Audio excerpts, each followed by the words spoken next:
तो जय हिंद, वंदे मातरम। प्यारे साथियों, बहुत बहुत स्वागत करता हूं आप सभी का एसएससी जीडी की नई भर्ती 2025 के लिए हिंदी के प्रैक्टिस सेट की एक नई वीडियो में। दोस्तों, आज के वीडियो में भी हम सिलेक्शन सीरीज के तहत महत्वपूर्ण प्रश्नों को कवर करने वाले हैं हिंदी के, जो एग्जाम में देखने को मिल सकते हैं। तो वीडियो में लास्ट तक जरूर से बने रहिएगा। प्रीवियस ईयर क्वेश्चन है और एग्जाम में बार बार पूछे जाने वाले क्वेश्चन है, तो वीडियो को लास्ट तक जरूर से देखिएगा। ये सभी क्वेश्चन आपको एग्जाम में काफ़ी मदद करने वाले हैं। तो चलिए आज के वीडियो की शुरुआत करता हूं बिना किसी देरी के। लेकिन उससे पहले चैनल पर नए हो तो चैनल को एक बार सब्सक्राइब करके नोटिफिकेशन बेल को ऑल पर सेट कर लीजिएगा, जिससे दोस्तों दूसरी वीडियो आए तो सबसे पहले आपको नोटिफिकेशन मिल जाए। और दोस्तों, वीडियो मेरी अगर अच्छी लगे तो वीडियो को एक लाइक कर दीजिएगा और अपने दोस्तों में वीडियो को शेयर भी कर दीजिएगा। तो चलिए आज के वीडियो की शुरुआत करते हैं। दोस्तों, आज की वीडियो में हिंदी का पहला क्वेश्चन है, दिए गए विकल्पों में से अवनी का विरुद्धार्थी शब्द कौन सा है। अवनी का विरुद्धार्थी, विरुद्धार्थी यानी मतलब आपसे पूछ रहा है विलोम शब्द। विलोम शब्द अवनी का इसने पूछा है, तो कौन सा आपका राइट हो जाता है। देखिए, सबसे पहले मैं अवनी की बात करूं तो अवनी का मतलब क्या होता है। तो अवनी का मतलब क्या होता है दोस्तों, पृथ्वी। पृथ्वी के लिए दोस्तों ये कह रहा है, पृथ्वी का पर्यायवाची शब्द है अवनी। ठीक है, और पृथ्वी का यदि मैं विरुद्धार्थी यानी विलोम शब्द की बात करता हूं तो उसका विलोम शब्द क्या हो जाएगा, पृथ्वी का आकाश। तो अवनी का क्या हो जाएगा दोस्तों, अंबर। ऑप्शन आपका डी राइट आंसर हो जाएगा। ठीक है, चलिए नेक्स्ट देखते हैं। अगला क्वेश्चन है दोस्तों, उत्थान का विलोम शब्द क्या होगा। उत्थान का विलोम शब्द, तो देखिए उत्थान का विलोम शब्द की बात करूं तो ऑप्शन आपका बी राइट हो जाएगा। उत्थान का क्या हो जाएगा, पतन हो जाएगा। उत्थान का क्या हो जाएगा, पतन हो जाएगा। ठीक है, प्रस्थान की बात करूं यानी कोई आ रहा है तो प्रस्थान का क्या हो जाएगा, प्रस्थान का मतलब कोई जा रहा है, वो अपने जगह से प्रस्थान कर रहा है, मतलब जा रहा है, तो इसका क्या हो जाएगा, आगमन हो जाएगा। ठीक है, अब मैं बात करूं विस्थापन की, तो विस्थापन का क्या हो जाएगा, संस्थापन हो जाएगा। ठीक है, क्या हो जाएगा, संस्थापन हो जाएगा। तो यहाँ पर आपको विलोम शब्द इसी तरीके से मतलब चुनना है ताकि जो आप आसानी से आंसर तक पहुँच पाएँ। ठीक है, उत्थान का विलोम शब्द क्या हो जाएगा, पतन हो जाएगा। चलिए अगला क्वेश्चन देखते हैं।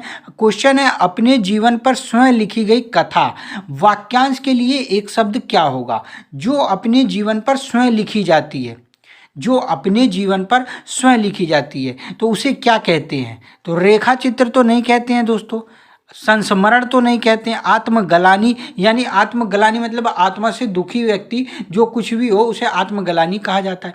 लेकिन जो स्वयं पर लिखी गई कथा यानी एक ऐसी कथा जो मैंने अपने लिए लिखी है तो उसे क्या कहा जाएगा, आत्मकथा कहा जाएगा। ऑप्शन है डी आपका राइट आंसर हो जाएगा।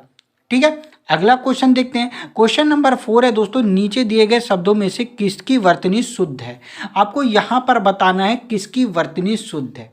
तो सबसे पहले मैं दोस्तों अहिल्या की बात करूं तो अहिल्या शब्द नहीं होता है दोस्तों, ये शब्द होता है अहल्या। क्या होता है दोस्तों, अहल्या होता है। ठीक है, दूसरे शब्द की मैं बात करूं तो अंतर्धान, ये दोस्तों अंतर्धान होता है। ठीक है, और लिखा जाता है इस तरीके से, अंतर्धान। तीसरा मैं बात करूं पूज्यनीया, पूज्यनीया नहीं होता है दोस्तों, पूजनीया होता है, पूजनीया होता है। ठीक है, इसमें क्या होता है, आधा जय नहीं होता है, पूरा जय होता है और यह नहीं होता है, पूजनीया होता है। ठीक है, तो शुद्ध वर्तनी कौन से शब्द की है, द्वारिका की दोस्तों। यहाँ पर द्वारिका शुद्ध वर्तनी में सही लिखा गया है, पूजनीया गलत लिखा गया, अंतर्धान गलत हो जाएगा, अहिल्या गलत हो जाएगा। ठीक है, चलिए आगे देखते हैं। क्वेश्चन नंबर 5 है दोस्तों, कान का कच्चा होना मुहावरे का अर्थ क्या है। कान का कच्चा होना, तो इसके राइट आंसर की बात करूं, बहरा होना नहीं, कान का कच्चा होना सुनी सुनाई बातों पर विश्वास करना। यानी कोई जैसे कोई दूसरा बात कर रहा हो और उसे विश्वास हो जाए तो कहते हैं ना कि यार वो तो सुनी सुनाई बातों पर विश्वास करता है, यानी वो कान का कच्चा है, उससे कुछ भी कह दो वो विश्वास कर लेगा। ठीक है, चलिए आगे देखते हैं। क्वेश्चन नंबर 6 है दोस्तों, रिक्त स्थानों की पूर्ति करो। डैश दिया गया, सोता है डैश खोता है। देखिए काफ़ी सारे बच्चे इसका आंसर गलत करते हैं, आप सभी एक बार कमेंट करके बताइए कि इसका आंसर क्या होगा। सोता है डैश खोता है, देखिए मैंने कहा ना, जो सोता है वह खोता है, आपने किया होगा, लेकिन यहाँ पर ये ऑप्शन गलत हो जाएगा। जो सोता है वही खोता है, जो सोता है वही खोता है, यानी ऑप्शन डी आपका राइट आंसर होगा, ना कि सी होगा। ठीक है, चलिए आगे देखते हैं। क्वेश्चन नंबर 7 है दोस्तों, निम्न में से कंठ्य ध्वनि कौन सी है? ये मैंने कल भी आपको कराया था, कंठ्य ध्वनि के बारे में एकदम विस्तार से बताया था, और आज भी दोस्तों इसके बारे में मैं आपको एकदम विस्तार से बता देता हूँ। तो एक बार फिर से नोट करिए। सबसे पहले आपको नोट करना है का वर्ग, का वर्ग। ठीक है, का वर्ग यानी का से लेकर अणय तक, का, खा, गा, घा, अणय, ये होते हैं का वर्ग। उसके बाद आता है हमारा चा वर्ग। ठीक है, उसके बाद आता है हमारा दोस्तों टा वर्ग। ठीक है, टा वर्ग के बाद आता है हमारा ता वर्ग, ता वर्ग के बाद आता है हमारा पा वर्ग। ये होते हैं दोस्तों। ठीक है, अब इसमें का वर्ग के अंदर जो 5 होते हैं वर्ण, उसको क्या बोला जाता है? इनको बोला जाता है कंठ्य। क्या बोला जाता है दोस्तों? कंठ्य बोला जाता है। ठीक है, चा वर्ग जो होते हैं उसको बोला जाता है तालव्य। ठीक है, उसके बाद दोस्तों जो टा वर्ग होता है इसको बोलते हैं मूर्धन्य।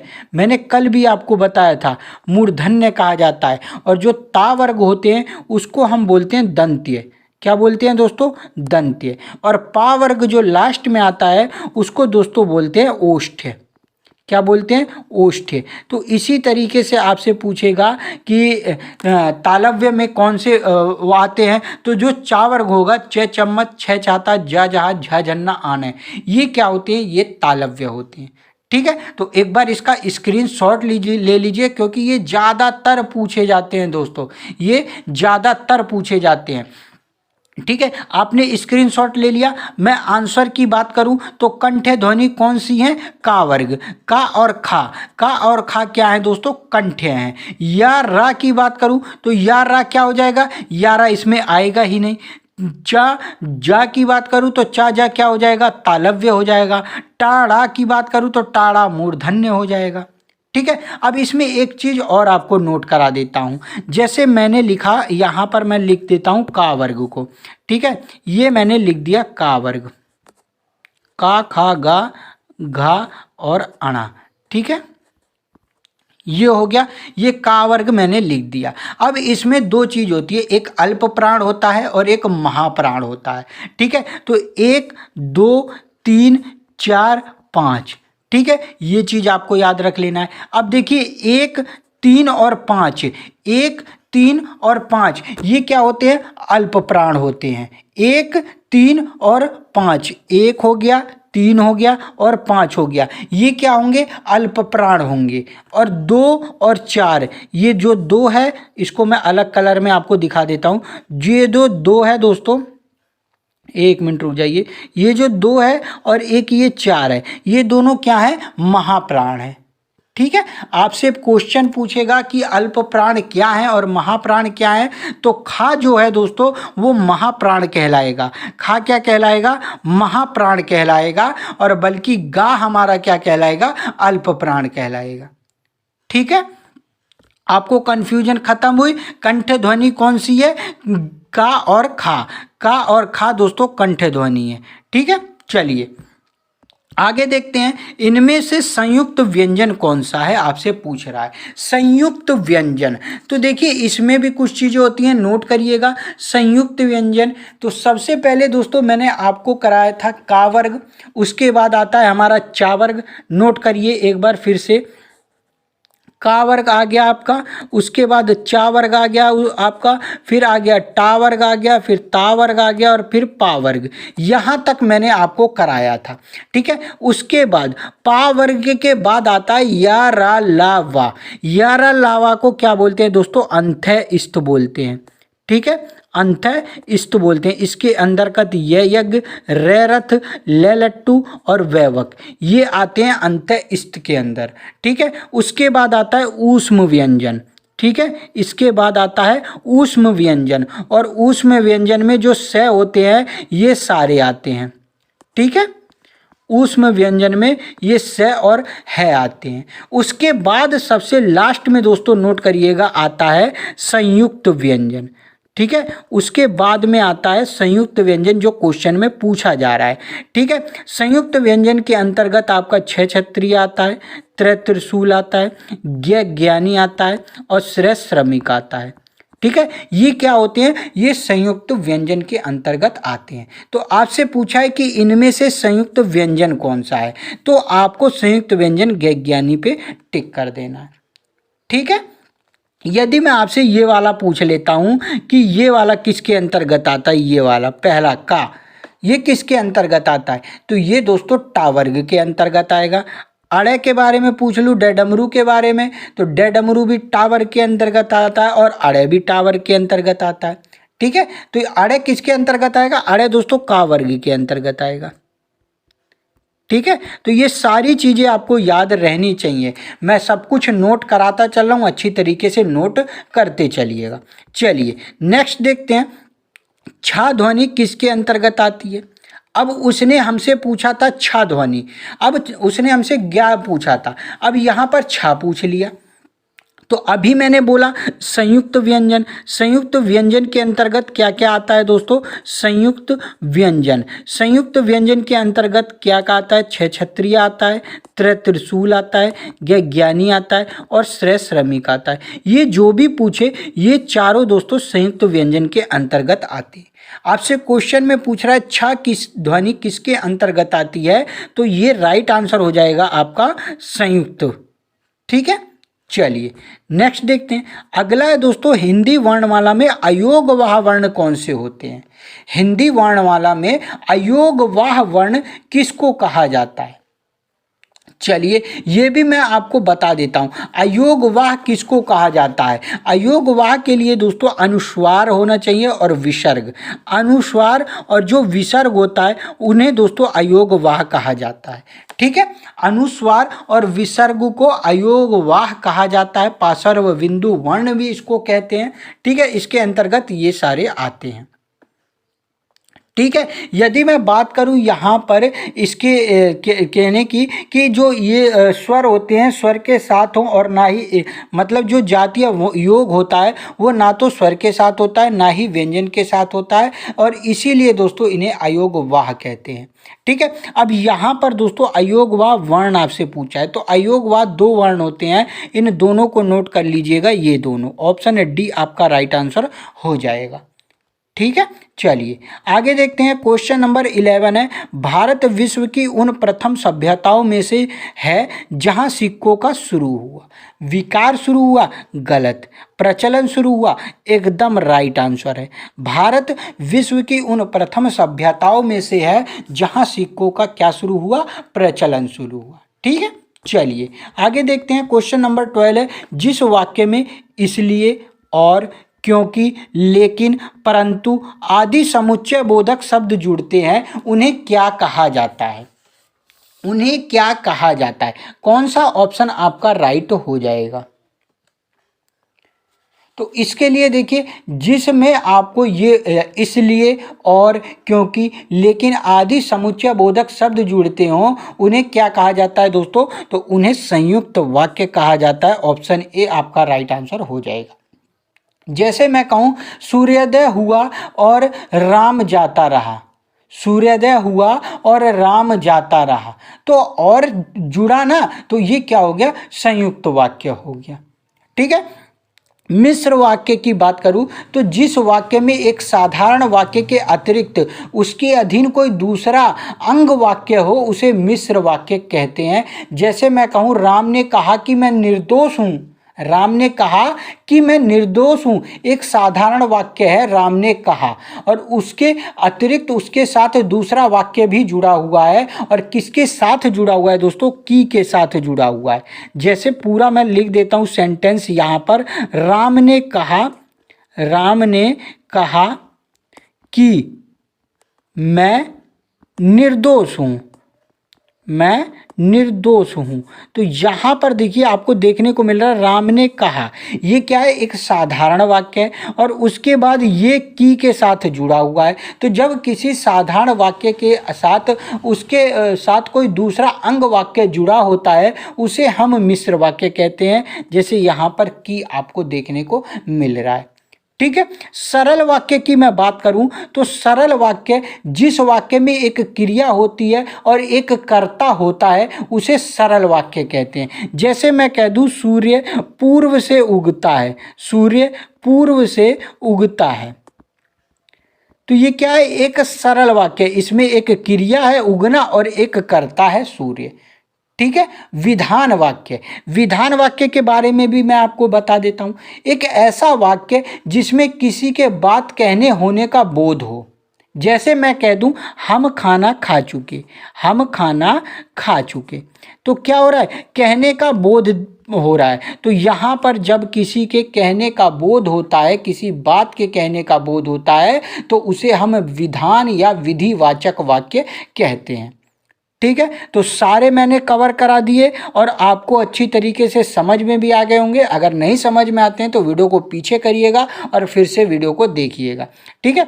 चलिए आगे देखते हैं, सप्तऋषि का सही संधि विच्छेद क्या होगा। सप्तऋषि का संधि विच्छेद, देखिए आपको पहले बताना है सप्तऋषि कौन सी संधि के अंतर्गत आएगा। ठीक है। और फिर इसको बताना है। मैंने देखिए कल भी कराया था जो वीडियो, उसमें भी इस चीज़ को मैंने समझाया था। सप्तऋषि किसके अंतर्गत आता है, सप्तऋषि एक गुण स्वर संधि है। क्या है दोस्तों, गुण स्वर संधि है। ठीक है। यदि मैं इसके संधि विच्छेद की बात करूं तो ऑप्शन आपका दोस्तों सी राइट हो जाएगा, सप्त प्लस ऋषि, सप्त प्लस ऋषि। मैंने आपको कहा था, कल भी समझाया था कि यदि ए और आ इसके बाद यदि ए और आ के बाद आपसे ई, ठीक है, छोटा ई, उसके बाद बड़ा ई, फिर उसके बाद छोटा ऊ, बड़ा ऊ और रैसे ऋषि, ये देखने को मिल जाते हैं। तो ये मिलकर क्या बन जाते हैं, ये मिलकर दोस्तों ए और ओ बन जाते हैं। मैंने कल भी आपको समझाया था। ठीक है। मैंने कल भी आपको समझाया था और कल के जो मैं करा रहा था वीडियो उसमें सूर्योदय शब्द था, सूर्योदय शब्द था। यहाँ पर सप्तऋषि है। सप्तऋषि में देखिए इधर आ गया और इधर जो पहला है ऋषि, आ के साथ ऋषि जुड़कर क्या बना दिया इसने, अर बना दिया। ठीक है। तो इसी तरीके से शब्द बनता है और इसी के तरीके से संधि एग्जाम में पूछी जाती है। जैसे मैंने कल इसका एक उदाहरण आपको बताया था नरेंद्र करके। ठीक है। आज फिर एक और उदाहरण मैं बताता हूँ देवेंद्र, इसको आप करके देखिएगा। एक और उदाहरण मैं आपको बताता हूँ नरेश। ठीक है। इन सबको करके देखिएगा, ये सब क्या है, गुण स्वर संधि के अंतर्गत आते हैं। ठीक है। चलिए आगे देखते हैं। अगला है द्वंद्व समास में कौन सा पद प्रधान होता है। द्वंद्व समास में कौन सा पद प्रधान होता है, कौन सा ऑप्शन आपका राइट हो जाएगा। देखिए द्वंद्व समास ही केवल एक ऐसा समास है जिसमें दोनों पद प्रधान होते हैं। द्वंद्व समास के दोनों पद प्रधान होते हैं, याद रखिएगा। ठीक है। बहुव्रीहि समास भी नोट करिएगा, बहुव्रीहि समास, इसमें क्या होते हैं, दोनों पद अप्रधान होते हैं, दोनों पद अप्रधान होते हैं, यानी तीसरे की तरफ इशारा किया जाता है। ठीक है। जैसे अब मैं द्वंद्व समास का उदाहरण आपको समझा देता हूं, रात दिन, रात दिन। ठीक है। पाप पुण्य। अब देखिए द्वंद्व समास को पहचानने का एक तरीका आपको सिंपल सा बताता हूँ, कोई नहीं बताएगा। सिंपल तरीका आप नोट करिएगा कि एक जो पहला शब्द होगा उसका जो उसके साथ जो दूसरा शब्द जुड़ा होगा वो उसका विलोम शब्द होगा। बस सिंपल, पहले शब्द के साथ यदि दूसरा शब्द आपको विलोम शब्द देखने को मिले ना तो आप द्वंद्व समास कर दीजिएगा। जैसे यहाँ रात दिन द्वंद्व समास है, रात का विलोम शब्द दिन हो जाएगा, पाप का विलोम शब्द पुण्य हो जाएगा, राधा का विलोम शब्द कृष्ण हो जाएगा। ठीक है, तो विलोम शब्द के साथ जुड़ा होता है और उसी से पहचान होती है द्वंद्व समास की। ठीक है, चलिए आगे देखते हैं। अगला है बारहसिंगा शब्द में कौन सा समास है। बारहसिंगा शब्द में देखिए, जिस समस्त पद में कोई पद प्रधान नहीं होता है बल्कि दोनों मिलकर किसी तीसरे पद की ओर संकेत करते हो, उसे दोस्तों हम बहुव्रीहि समास कहते हैं।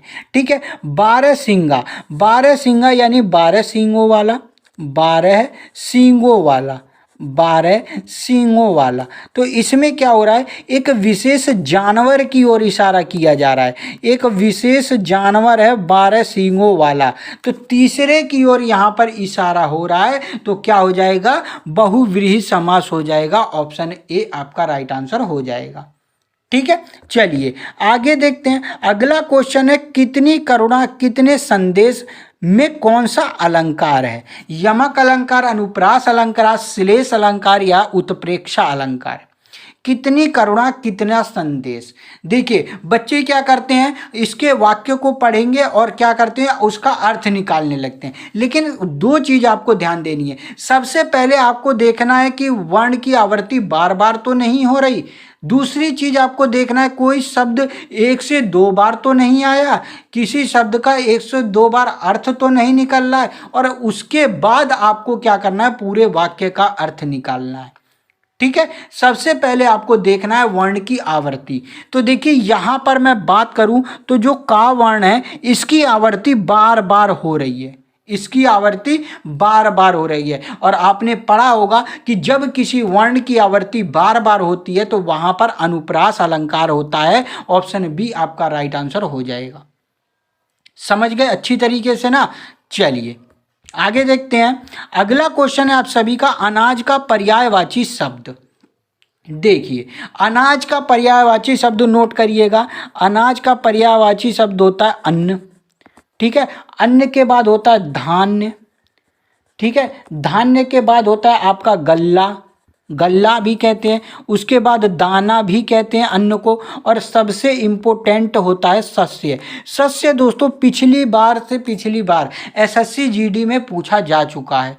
ठीक है, और बच्चे गलत कर देते हैं, इसलिए याद रख लेना अनाज का शस्य भी होता है। क्या होता है, शस्य भी होता है, यानी ऑप्शन बी आपका राइट आंसर हो जाएगा। ठीक है, चलिए आगे क्वेश्चन देखते हैं। निम्न में से कौन सी क्रिया सकर्मक क्रिया है।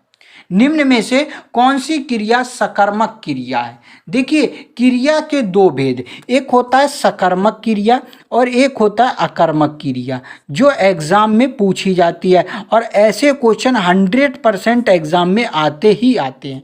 इन दोनों को पहचानने का एक सिंपल तरीका बताता हूँ, क्या और किसको करके जब आप क्वेश्चन करेंगे और सही जवाब यानी उचित जवाब आपको मिले तो वो सकर्मक क्रिया होगा, और उचित जवाब ना मिले तो अकर्मक क्रिया होगी। ठीक है, पहचान लेना। जैसे मैं कह दूं सिंपल सा, हरीश पढ़ रहा है, हरीश पढ़ रहा है, हरीश पढ़ रहा है। ठीक है, अब यहाँ पर मैं क्वेश्चन करता हूँ कि हरीश क्या कर रहा है, तो एक उचित जवाब हमें मिल रहा है कि हरीश पढ़ रहा है। यानी जवाब जब उचित मिले तो सकर्मक क्रिया, यानी आपसे पूछे कि हरीश पढ़ रहा है क्या है, तो यह एक सकर्मक क्रिया के अंतर्गत आता है। पढ़ना क्या है, सकर्मक क्रिया है। दौड़ना क्या है, सकर्मक क्रिया है। ठीक है, दौड़ना क्या है, अकर्मक क्रिया है। सॉरी दोस्तों, दौड़ना क्या है, अकर्मक क्रिया है।